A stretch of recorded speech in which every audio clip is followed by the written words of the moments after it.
All right. Hey, everybody. I'm sitting here with Josh Waters, Hey, it's me. guitar player extraordinaire. So I got a few questions. Let's just start out with something real basic. What are you doing right now? Right now, besides hanging out in Franklin and living my best life, I am currently playing bass with country star and Opry member Chris Janson. Opry member? I didn't know he was an Opry member. Yeah. He The is Grand the Old Opry? 215th member of the Grand Ole Opry, and I believe we're playing tomorrow night. No kidding. Yeah. Well, that's We get to go there and play, which is really cool. Awesome. It's to be able to live here and to play there as much as we get to play. That's a really cool gig, and Chris is one of the few people you get to do that with. Can I go see it? Maybe. Yeah. I know some girls over there in the ticket office. Yeah. Okay. Cool. All right. So, when did your last tour end? What is the tour We're still on going? tour. Yeah. On tour. We're currently on tour. We started in February. Okay. Yeah. February through what? Man, probably the whole year. I mean, it'll go till probably around June. Cool. So. Okay. So who's the most interesting musicians that you play with? Like maybe top 3. That I've played with. Yeah. I actually got to play like with. not even toured with, just like had a really great jam session or were able to just experience some music with. Yeah. Oh man. Well, let's see. So many good dudes over the years. In the old days with our buddy Lou Vudo. Yeah. We used to get to play with a lot of the original members of the Elvis, and that's really, to be quite honest. I know you know my history. Yeah. You know, in those days, to be a 20-year-old kid playing in those theaters, and I looked at it kind of from a 20-year-old viewpoint of like, I wish I was doing some big time stuff. Right. And yeah. And so it's Charlie Hodge and yeah. Sweet. And now that I'm older, Sensations. and I play with Chris, which is big time stuff. Yeah. But playing with Charlie Hodge and playing with DJ Fontana and playing with the Sweets, that's some real big time stuff. Yeah, legendary. I didn't know then how cool we were. These people were with Elvis. These people were with Elvis, for people that don't know. Yeah, so for sure, DJ Fontana in particular, getting to count off, like Jailhouse Rock and stuff, which is an iconic snare. I mean, about as big as it gets. It's right? pretty cool, yeah, like getting to go ba-da and hear him go crack, crack, and just like... From that Sullivan show. Yeah, I totally still tell people that story and will for the rest of my life, and that's where it all began. How crazy, Speaking of where it all began, how old were you when you started playing guitar? Very young. My parents played music, and my mom and dad. I grew up basically on a tour bus in a gospel group. Oh, okay, cool. So. Oh boy. Yeah, so I was doing it all, and banging on drums and running the sound system and making everybody mad. Good foundation. So yeah, I picked up the guitar really early, very, very early, and it stuck, which has really paid off. Yeah. And I really like playing bass now too. That's doing a studio. Good segue question. Like, so you're a guitar player, playing bass. Do you ever get frustrated having to play bass, or like I want to be the guitar guy? Not at all. A lot of bass players get mad sometimes. No, not at all. Not even a little bit. Yeah, not at that level too. Yeah, at that level, yeah. I mean, what we're doing is coming from such a cool place that I'm just happy to be a part of it. Sure. Yeah, because it's really fun. Yeah. And the bass is really, I always played bass in recordings with my father's studio. He had a studio, and I played bass up there a lot. And then in Nashville here, I do a lot of demos for people and still do engineering from home. That's interesting too, because a lot of people are like, oh, you're a guitar player, you just jump to bass, but it's not. I mean, to be a true bass player, it's not that simple. Just like so being like, okay, I want to be a bass player too. Yeah, like you're not like. I started out playing bass in my dad's band too when I was like a teenager. Yeah, so that's a good foundation for that. Yeah, definitely. When I was in my teens, we played a lot of like high school parties and local like motorcycle rallies, fundraisers and stuff. Like kind of small town stuff. Yeah, but that's cool experiences, man. Like fairs and different things, or like bars and stuff. You probably have bars and stuff. And that's how I got to Lou Vudo. Really, is doing all that stuff. Okay. And we did that stuff with a bunch of dudes who did a Blues Brothers act, and they wound up in the Blues Brothers at the theater. Yeah, I've seen them. Yeah. And So how many times have you played one song with that with Lou? Yeah, like, right. Do you have a number on how many times you played the same song? A lot. Thousands. Yeah. Thousands of Suspicious Minds. Yeah. Thousands. I bet. It's up there. I think Johnny Be Good and Suspicious Minds are two of the most played songs in my life. Okay. I've thousands of times. Does it make you cringe when you hear them? Not even, no, I still rip it up every time. I'm ready. So that's a good segue to this too. How do you keep it fresh? You try not to think about it. Just not think about it. Yeah, you try to just be yourself. Don't let it wear you out. And don't let it, the more you possess or obsess over, what you're doing and you kind of become possessive over your own pride wrapped up in each little note, it can get slippery. But if you don't think about it and you just try to be yourself and do your best, whatever the song or instrument or gig is, or recording or whatever, it's, that's what you're trying to do, because the communication of the way you play has to be an honest experience. And the more you think about it, the more rigid it becomes. And you're not in the music. You're not playing. Yeah, you're thinking. That's awesome. That's definite expert advice right there. That expert experience-driven words of knowledge right there. Hey, yeah. A lot of people don't think of it at that depth. It's like we go right to the thought of like, God, that would be aggravating. But no, I heard Bruce Springsteen say something kind of interesting along these lines. He said to his band, he goes, look, we've played it a million times, but this is somebody out there's first time hearing it. Right. So I'm sure live audiences keep you feed on their energies and whatnot, right? Yeah, a guy here in town, a good buddy of mine, Sean Katz, years ago gave me some great advice, and I was just kind of in a real rocking phase in my life, and he was like, remember when you're on the road, these people don't get bands like this. And it was just like, they don't get bands like this where you're going. No, that's true. Yeah, Nashville, and in your whole environment, you're around all these wonderful musicians, and when you hear like, some people are like blown away, and here you're another guy. You're another guy in a cowboy hat, but you go somewhere else, you're the only guy in a cowboy hat. Right, playing that level of music, people drop their jaws for sure. Because I've been certain places, I'm a very subpar player, and I'd get up there and play some blues with some people, and they're like, "Oh, that's great!" And I'm in a little town in Wisconsin, or in the middle of nowhere, and I'm just playing. They're like, "That was great!" And I'm like, I usually get kicked off the stage, but so anyways, that's really good stuff, and that was a big question I had, because I know you have been in those bands that are doing cover type stuff. Yeah. Even more so than a new record or something coming out. At least they get to mix it up. You were playing the same set. How many nights a week was the Memories Theater? Oh, we were like 6 nights a week. 6 nights a week with the same set. At Reflections, I was at Reflections, but the point's the same. And one of the guys that used to come there, Ed Enoch, who I think it was Ed Enoch, who was a part of the Stamps Quartet, backup singers for Elvis. Okay. We had a great time hanging out when they were in town with those guys. They were always a lot of fun. They let us hang out on their bus, which we thought was so big. And so one morning he told me, after playing the show, he was like, "You sound great." He's like, "Everything you're up there playing sounds great." He's like, "Doing a great job." He goes, "But you got to sound like yourself while you play these songs." You were getting mechanical. Yeah, he was like, "You sound great." He's like, "It sounds." Or were you trying to imitate? I was trying to sound like James Burton. Right. And he's like, "You're playing but exactly." That's what you thought. That makes sense though. Right. Well, but it's all in how you play that thing. You still play the same exact song. You don't just play a new song or you don't play the different solo. But if you're trying to mimic. But yeah, if you're not putting your own spin on how it works, it kind of isn't as good as what you think people it is. Can feel the vibe.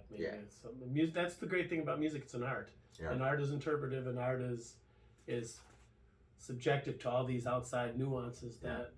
That's one that's a tangible nuance. From that day on, that's all I've ever thought about. I mean, really? that dude hit me so hard that morning, and I thought, because it spoke to me as the right answer. It was like, that's the real answer.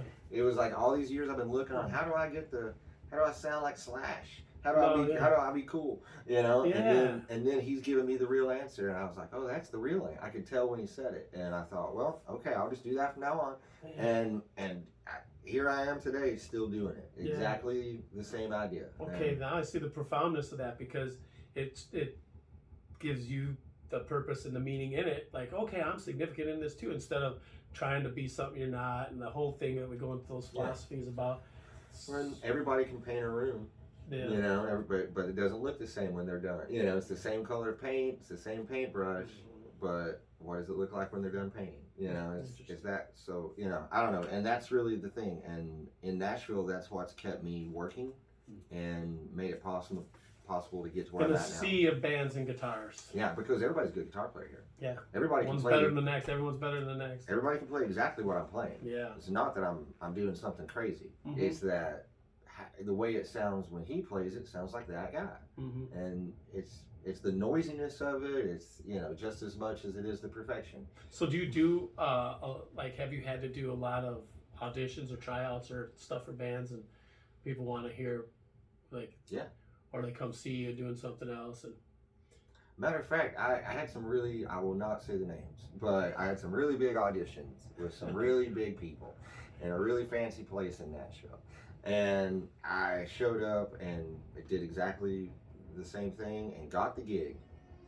And I pretty much, within 4 or 5 hours of getting a really good job and hanging out with that entire crew of people, gave up the job. I just was like, you know what? I don't think this is the job for me. That's crazy.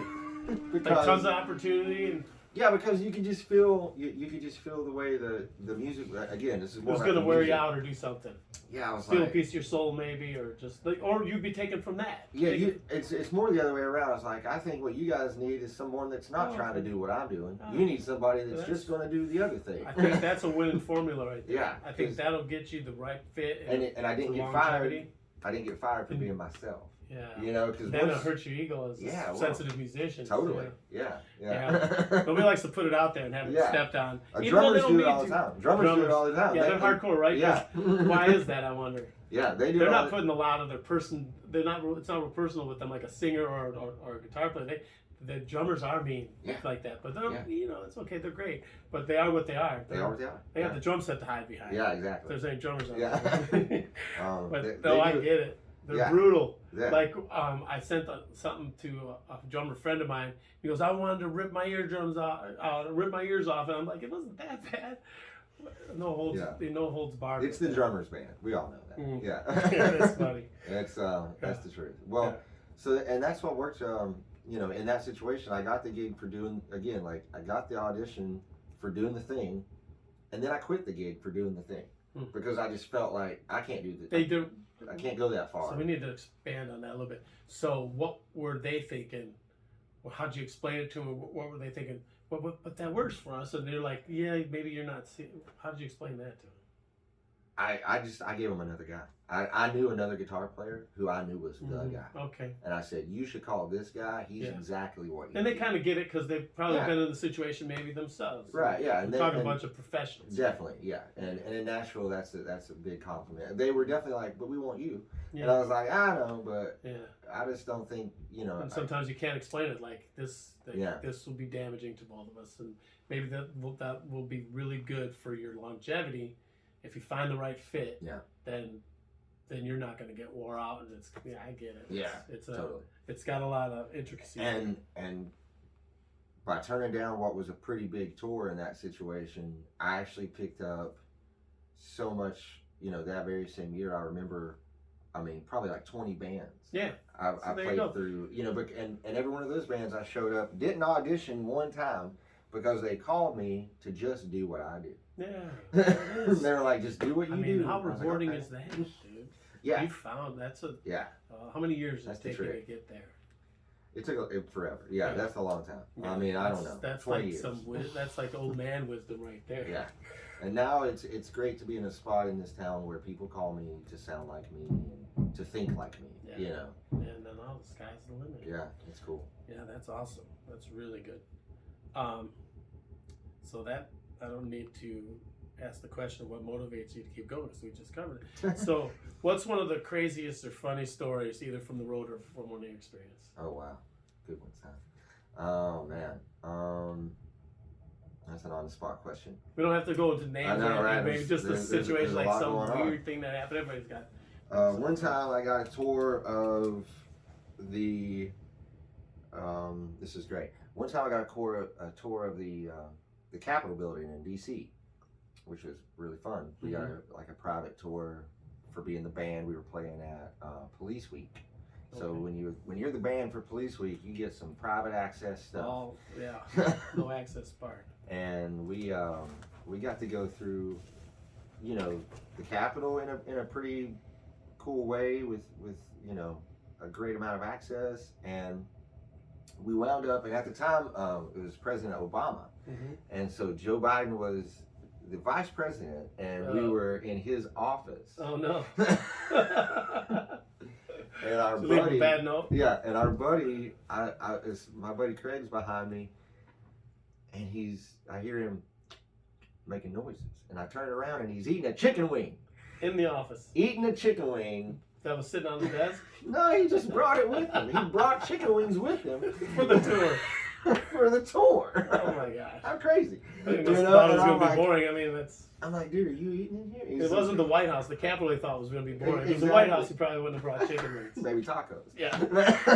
But yeah. He wasn't too into it, I guess. I know. It was the best. I would never forget. It was one of the most random, you know, because everything else is like typical rock star. Yeah. We threw a TV. Right. We stole a car, whatever. Yeah. But, you know, like. So passed out on stage. You know, one time we were like inside the Capitol in Joe Biden's office eating chicken wings. You know? Like, did you see him? Could you make that up? You Did know? you see him as a politician? No, nobody was there. That's funny. But yeah, it was cool. It was, you know. Washington D.C. is it's awesome. I love visiting. It's the scary, like you were talking about the coolest thing that music's ever gotten me. It's that. It's when you go there and you get to go into those places that normally you would never be allowed. Never in a lifetime. Yeah. You know, like you're not, and you don't have to go into politics to do it. You're right. Yeah, that's the craziest stuff. You know, because everything else is pretty much what you think. Yeah. Yeah. Yeah. Wild, crazy fans and different stuff like that. Totally. Just the overwhelming stuff of the stage and all that. Yeah. But yeah, to be allowed in those situations is mind blowing as a normal person. You're like, what am I doing? Like Willie Nelson smoking a joint on the top of the White House. Yeah. How could you beat that story? That's just like what? Yeah. They let us go into, you know, I mean, all sorts of rooms that I didn't even know were in them. But, you know, there's so much stuff in there. Yeah. It's crazy. I bet there is.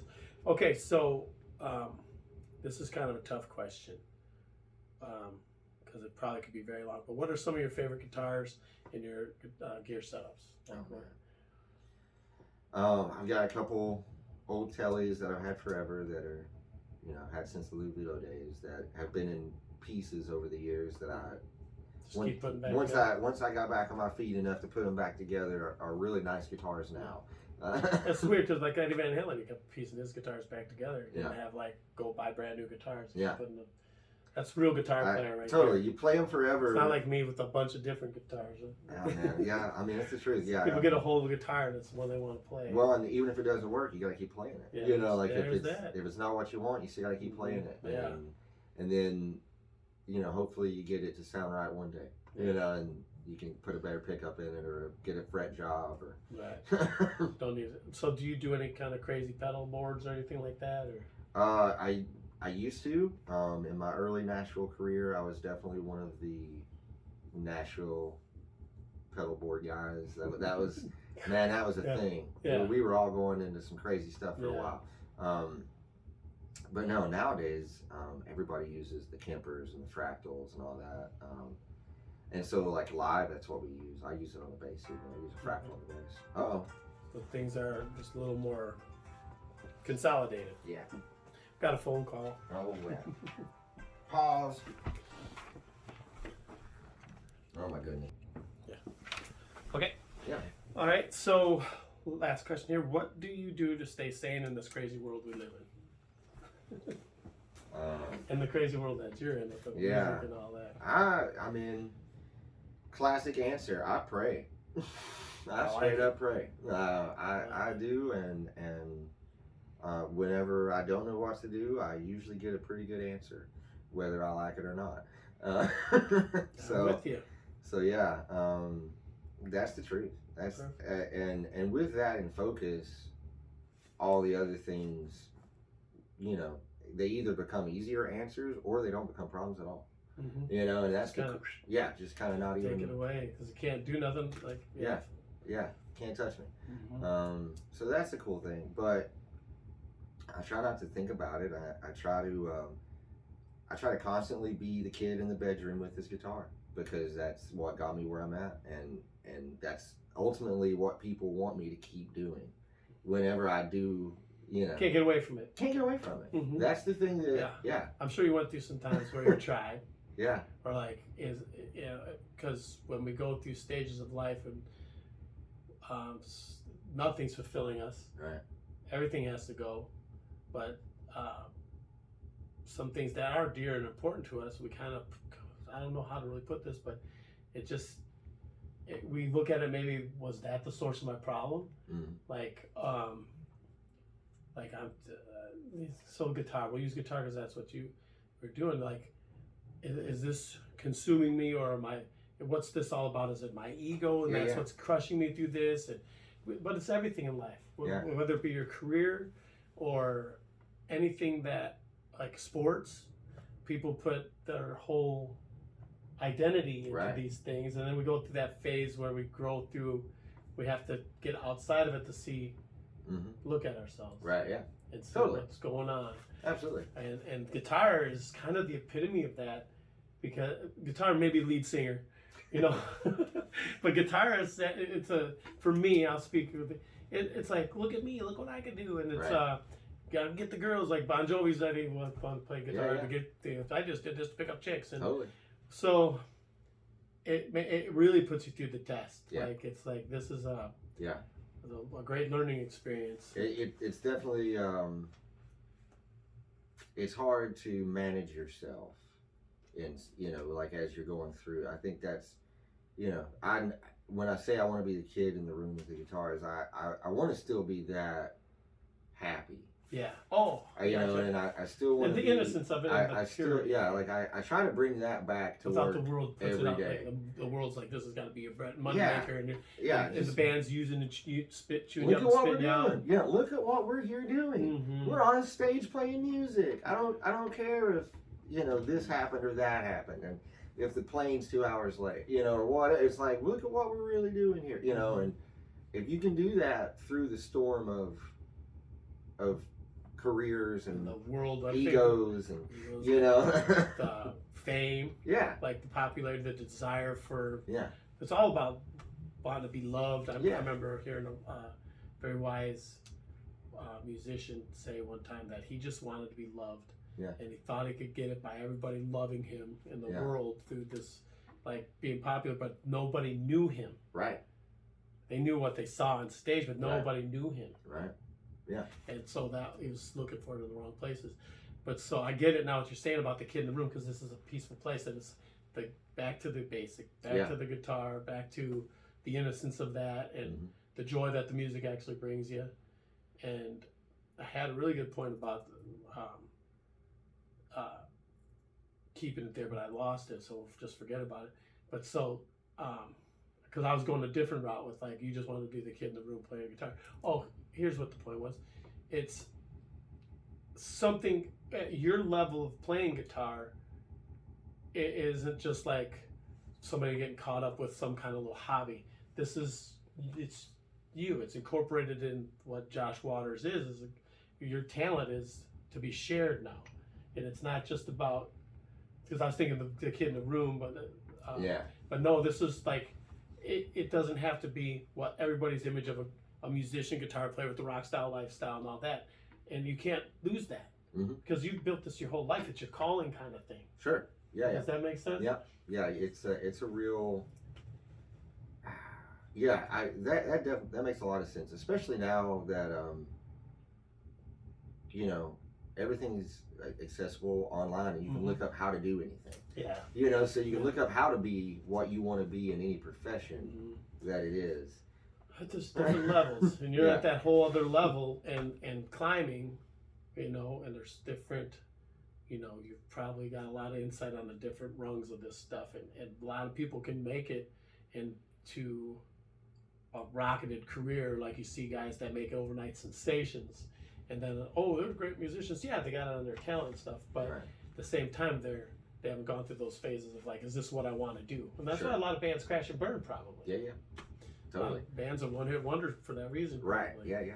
you take what you can get, and then you try to figure out after that what you want. You know, and that's this is, and for this guitar vlog that I'm doing, this is really good stuff because, you know, if you're learning to play guitar and you're wondering what different phases there are, it's kind of no. Yeah. It's like there's for sure. What kind of guitar player would we call you? You're a working man's guitar player. Like you've gone the whole. At this point, to be able to say that I'm not like, you know, a famous person. However, I'm well known enough as in the important circles. Yeah, as a business of my own, I'm known enough to support myself as a business. Yeah. You know, like that's crazy to me. Yeah. And I feel that from knowing you, and I feel like you're at the spot where, like, it's the beginning almost. Sure. I don't know why. Like you're in the midst of it, but I feel like there's good things coming. Yeah. I don't know why I think so. I just feel like I hope so. Yeah. I would say that. I want. And they're happening right now. So yeah. And it's just gonna get better. Yeah. Yeah, patience, you know, I'm not there yet, not my time yet, all those sort of things, great to remember. Yeah. You know. Let the cards fall where they may. Yeah. Well, I think we got a pretty good interview there. Cool, man. Appreciate you, Josh. Awesome. Yeah, I love it. Love all the guitars. Right. Yeah. Okay, guys, like and subscribe to my page. Thanks for watching.